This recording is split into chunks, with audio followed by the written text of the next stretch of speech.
are watching Pipe TV. Hello, you are tuned in to Pipe TV, and I'm Jill Foster. I'm here today with a special guest. He is an actor, singer, and an author of a memoir entitled In a Prior Life. His name is Mr. Richard Pryor Jr., and yes, he is the eldest son of Richard Pryor. So join me in welcoming him. Welcome. Thank you. I'm so excited that you're here. Glad to be here, Jill. Yeah, I actually read your book. When I learned that I was going to be interviewing you, Right. I said I need to do some research. I need to learn about who Richard Pryor Jr. is. And I saw that you had dropped a book in April Right. of this year. Mm-hmm. And so I said I have to get it. I went to Amazon, I purchased the book, and I started reading it immediately because it gave me a digital version. Right. That book is phenomenal. Thank you. It is a page turner. Thank you. Very intriguing.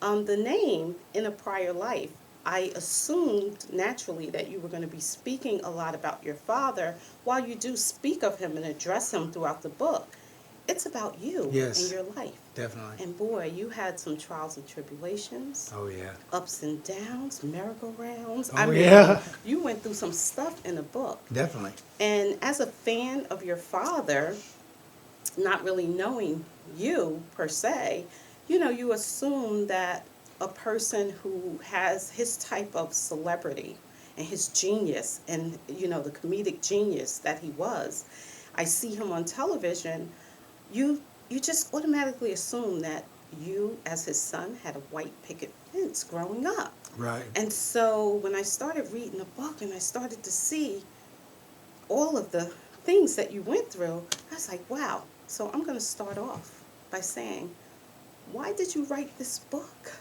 What was your purpose of putting that on you? Well, I think it was like a two-edged sword. It was two different things. When I first started the book, it was like writing of the things I went through, being the child of a celebrity. Right.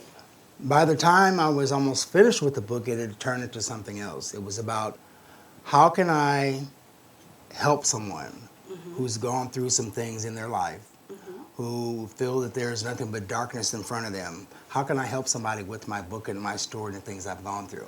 Right. Because like you said, most people think that, white picket fence and, the silver spoons hanging there and all that, and they think that's all they know about your life and think that's accurate, and it's really further from the truth. Yes. So, it was showing people what I've actually gone through, and hopefully it could help somebody. Yeah, yeah.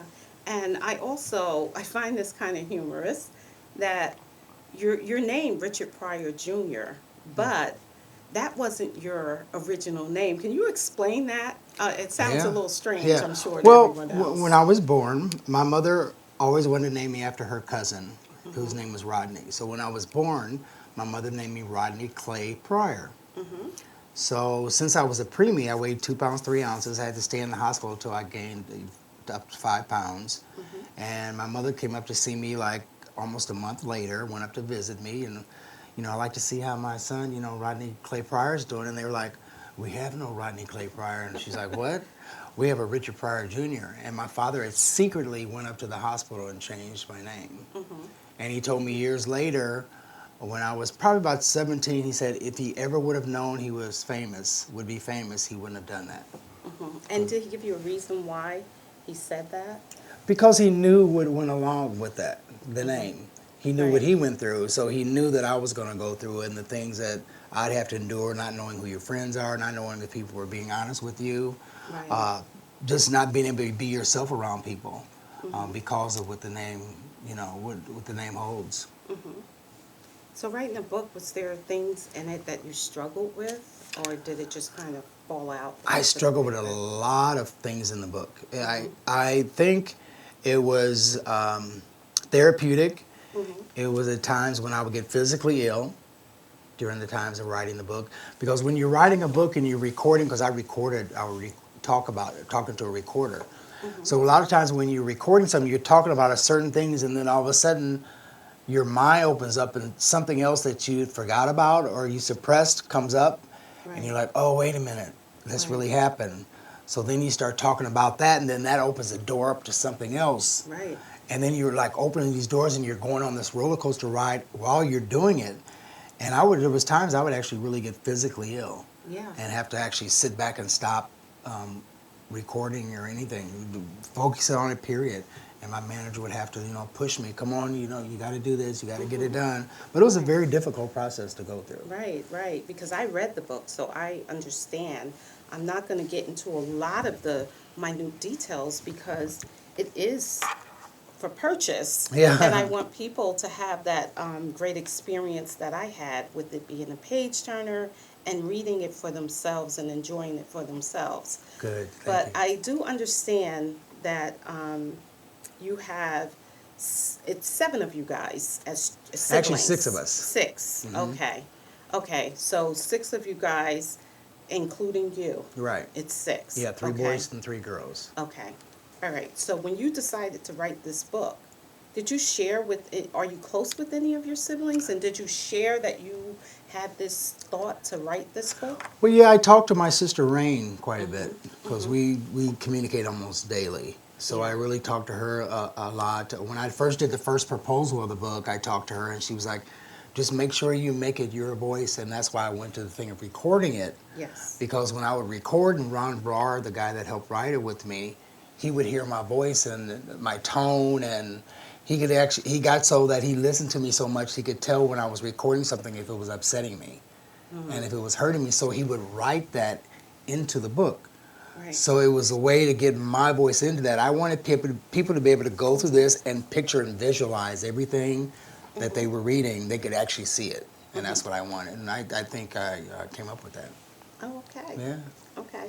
So, so your siblings didn't have any input to what you were saying, other than the fact that they wanted you to just have it in your voice. Yeah, just my voice and tell my story. Right. And you tell my story, and no one can tell my story but me. So, Rain has written a book previously. She had a book out, Jokes My Father Never Taught Me. And it was her story. It was her voice, her story. And so mine was my story. I think the important thing was of being able to write this as far as me doing it is because I was the eldest child. And I think it was a really important thing for the eldest child to actually write a book and tell his story and his journey, his or her, whoever it was, tell their journey, what they went through with someone who wasn't famous at first. Right. Because all my other siblings, he was already in the business. Yes. And with myself, he was not in the business. Right. Yeah. Right. That was the difference. Yeah. Yeah. So, your dad, you weren't with your father a lot throughout your life, but you did spend a lot of time with him at times. You were raised primarily by your mother. Right. And you would go and you would stay with him in the summers and go visit with him for long periods of time. Right. I found in the book that you guys had a bond, a really strong bond. And I just wanted to get your perspective on how close you were to your dad and why, if you were close with him, and what made you have that closeness to him. So can you explain anything? Well, I think the thing with my dad, first of all, is I never looked at my dad like other people looked at him. People say, well, what's it like having a father like that? I really couldn't tell you because I look at my dad like he worked at a factory. And that's the way I see him. I don't see him the way everyone else sees him. So it was really nice, being around him, touring with him. When I was younger, I used to introduce him on stage and all those things. So it was like a great experience. But getting to know the person off the camera and it's totally different than the person that everyone else saw. People, think, that he's around the house telling jokes 24/7 and all that. And he was nothing like that. My dad was an introvert. I'm an introvert. Very soft-spoken. I'm soft-spoken. So a lot of the characteristics I had, it was like he just gave them to me, Let me impart part of me into you. So it was like that coming up with him, but being able to spend time with him and do things with him and travel with him and messing up and doing the bad things I shouldn't be doing and all those things, I was always able to go to him. Yeah. Even the times when I didn't think I could do that, I was able to do that he was always there. Yeah. He may not agree with it, Yeah. but he was always there. Yeah, and I saw that when reading the book. I even though, you know, it almost appeared as if you got away with murder with your dad at times. You know, you could do whatever you Sometimes, want. yeah. Right. Yeah. So Well, I think saw sometimes that. I got away with it because I think sometimes he didn't know. Because a lot of Okay. times when you're coming up and you're staying with dad, you know, if he's doing a show or something like that, Ah, yes. he's doing his own thing, and Mm-hmm. we knew, you know, his drug life and everything is no Mm-hmm. secret. So he's doing his own thing, and I'm doing my own thing because all I have to answer to is a housekeeper or something. Yeah. Yeah. You know, so Yeah. You have free will. yeah, you sometimes you did some stupid things. Yeah. Yeah. One thing that you hung out a lot with your family, your siblings, and I related to this part of the book because I grew up in the projects in Newark with my aunt and her 5 children at the time, and she had my mother's 3 children, and we lived on the 12th floor in the projects, and we would put on plays. I remember we put on a play, Mama's Dead, and you know, my cousin singing, Mama's dead, never again will she hold my hand. Yeah. And he would beat us up and make us cry, you know, like, y'all better cry, you know, that Oh, sort yeah. of thing. You know, so I related to those fun times That that you sounds so had familiar. when you were with your siblings, you Yeah. know.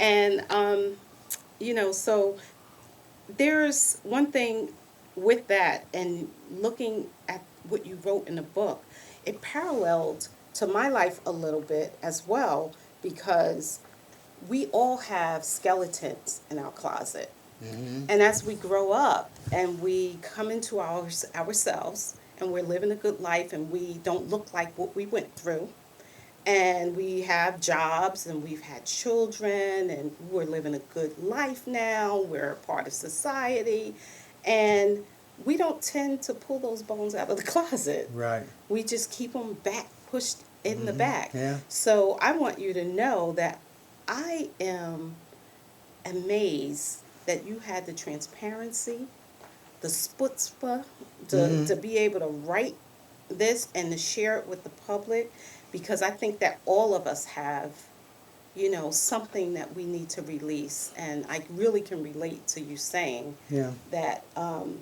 you know, when you started writing, things started coming, Yeah. and Oh, and, yeah. and it was kind of heavy. Yeah. But with that,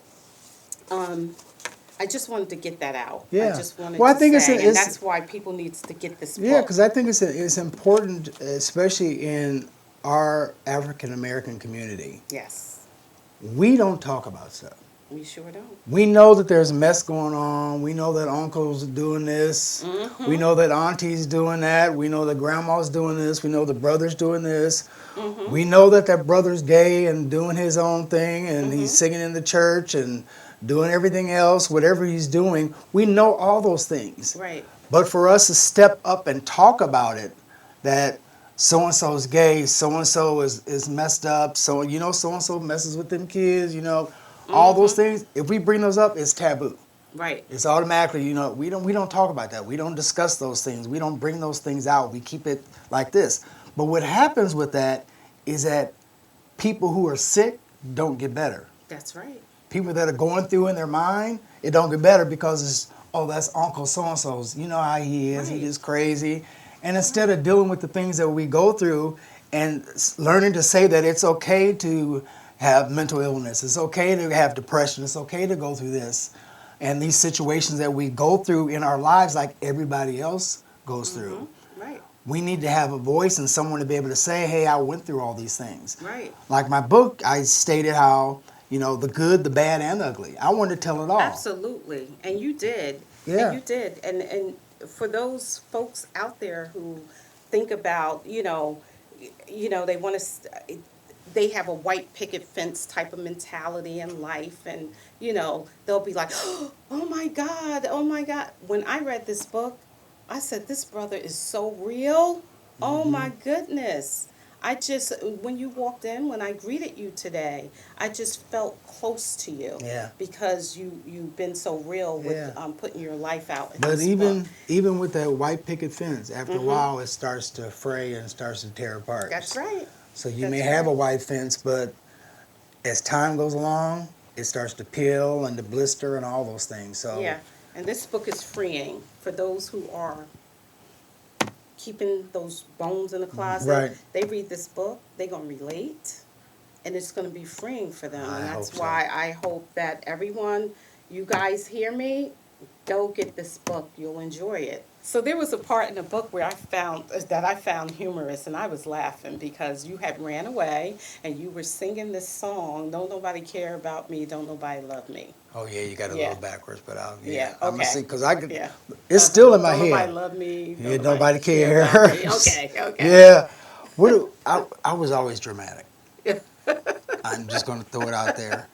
You And jumped there off was the page something. when There I was read that. there was something that I can't remember exactly what it is right off the thing that I wanted, but I would always have this thing where I would say, "Well, don't nobody love me." And I got into it one day, and it was like the afternoon. My aunt was over and my mother at my mom's house, and I got into it so much I couldn't even get myself out of it. I mean, it was.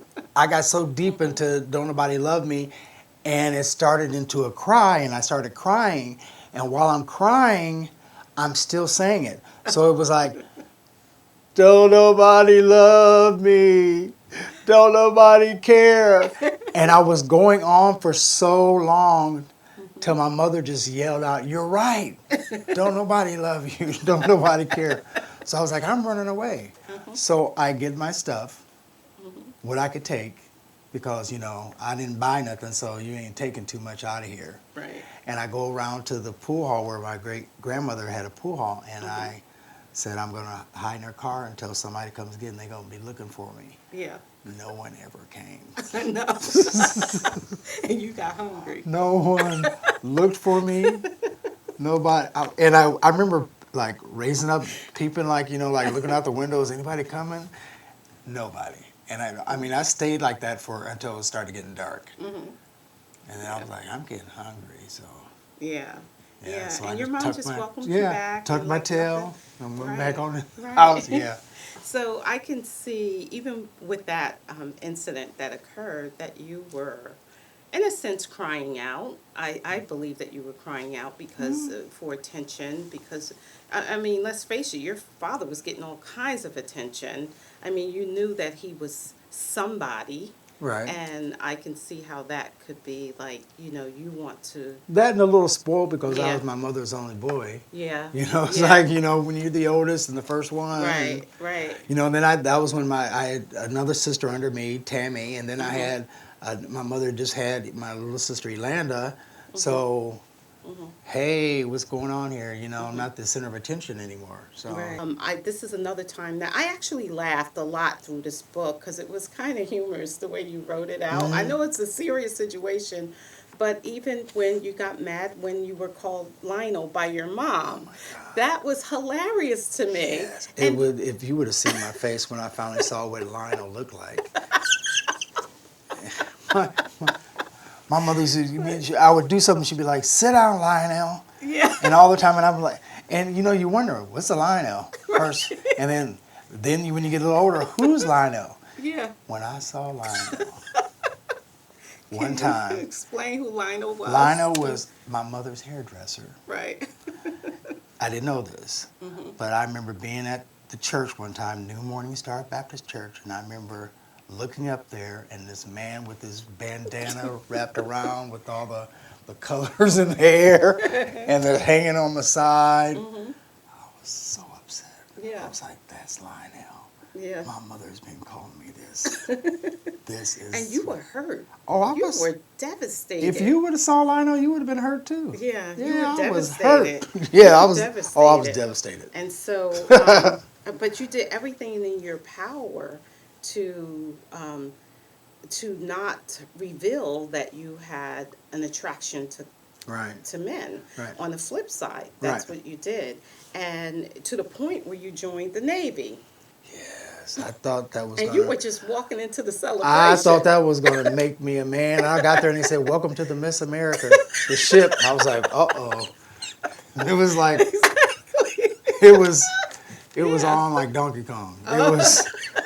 I had never seen anything like that in my life because I was on a ship and there's like 5,000 guys on my aircraft carrier. Yeah. That's before they were co-ed, and it was like this is like a red like this, just like my great grandmother's house.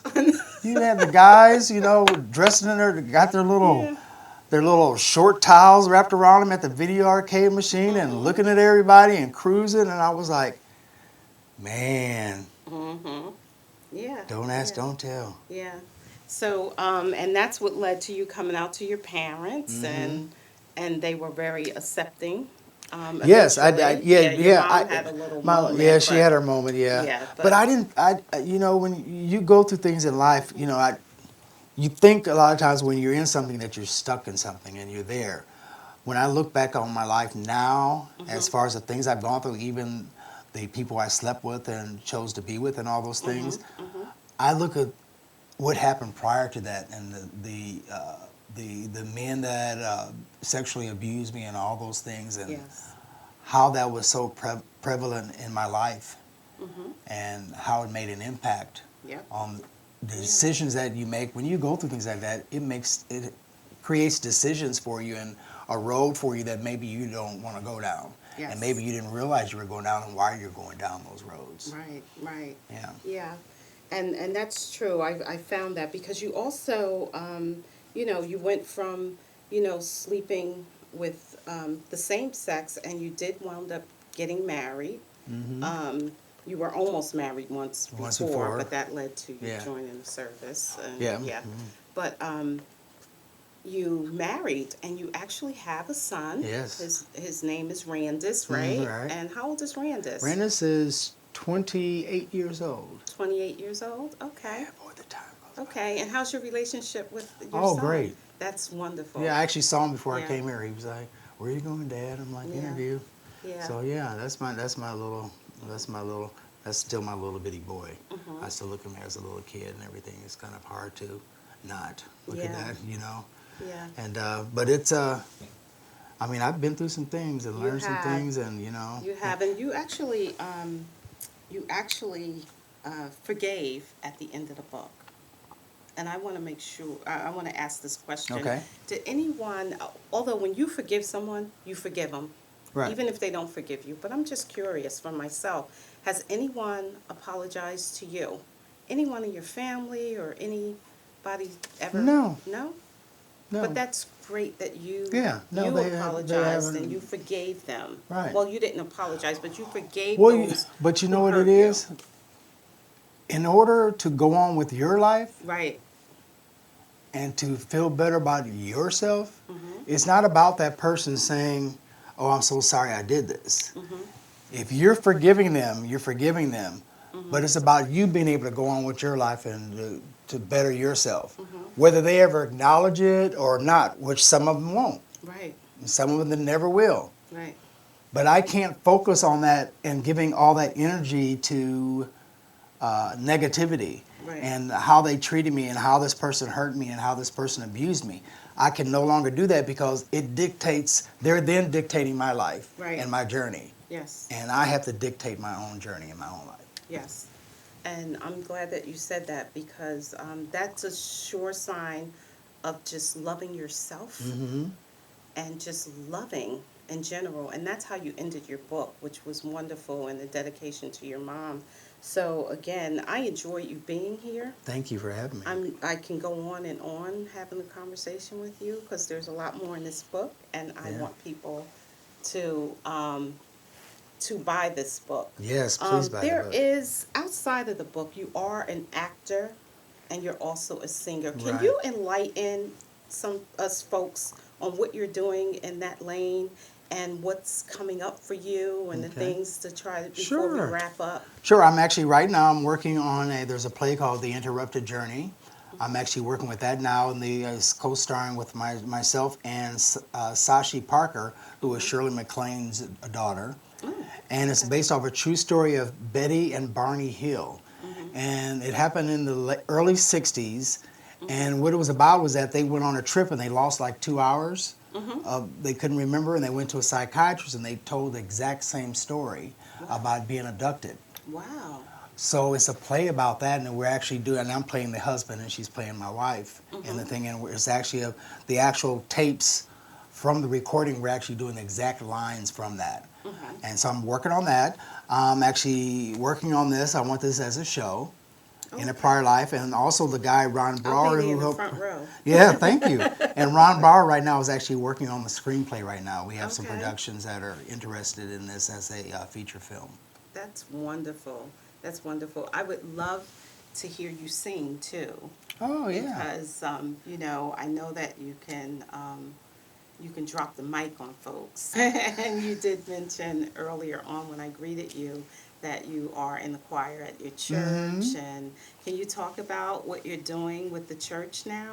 Well, I'm just actually the church is an interesting thing is that my ex-wife is now my pastor. And that shows you how things can change in life, how directions can change, people you couldn't stand and people you actually really just hated, and how God can turn those things around if you allow that to happen. Yeah. But I'm the head of my praise and worship team in church. I do that. But other than that, then singing on stage and performing. I do cabaret. I'm a MAC-nominated cabaret performer here in New York City. Yes. So I do that as well. And you have a name, right? Richard Pryor Jr. Richard Pryor Jr. Oh, you go under Richard Pryor Oh Jr. yeah, Yeah. Okay. yeah. That was that was the drag queen. That was Yeah. We don't. She was fierce. Thank you. She was fierce and she looked good. Thank too, you. I have to tell you. Yes, she's in the book. Yeah. She was a pretty thing. Thank you. But yeah. So I just want. What church do you go to? Do you want people? Yeah, I go to a church. It's called Promise Babe, Promise Kept. We're under Pilgrim Assemblies, and the head church is in Brooklyn on Central Avenue. And Pastor DeBoer Crow is the pastor. Used to be Roy E. Brown used to be the pastor of it, and he passed away, and he passed it on to her. So we're underneath that umbrella. Oh, okay. Yeah. Okay. So is there anything else you want to be able to share with the viewing audience? Well, the viewing audience, if you know of anybody who's into some darkness in their life and they're struggling and they're going through and they're hurting and they're in a lot of pain and they don't see a way out, whether it's addiction or the way they're carrying themselves, the way they don't care about anything and they see no hope and they're depressed and all those things, get this book for them. Allow them to read the book or share this with them if you can, or gift it to someone, or a community center, a homeless center, anything. If you could gift this book to somebody, anybody, and have them actually really read the book and seeing that you can come out of the darkness that you think that you have to stay in. Well, thank you very much. Thank I think you. that's good advice, and I back it 100%. Thank you so much. Great. Thank you. I'm Jill Foster, and you've been tuned into Pipe TV. I want to thank Richard Pryor Jr. for being in the studio with me today. Make sure you get his book. I tell you, it's a page turner, and you heard it from his mouth to your ears that this book can save a life and help others. So make sure you pick up a copy for yourself. You won't be sorry. Again, this has been Pipe TV. Thanks for joining us.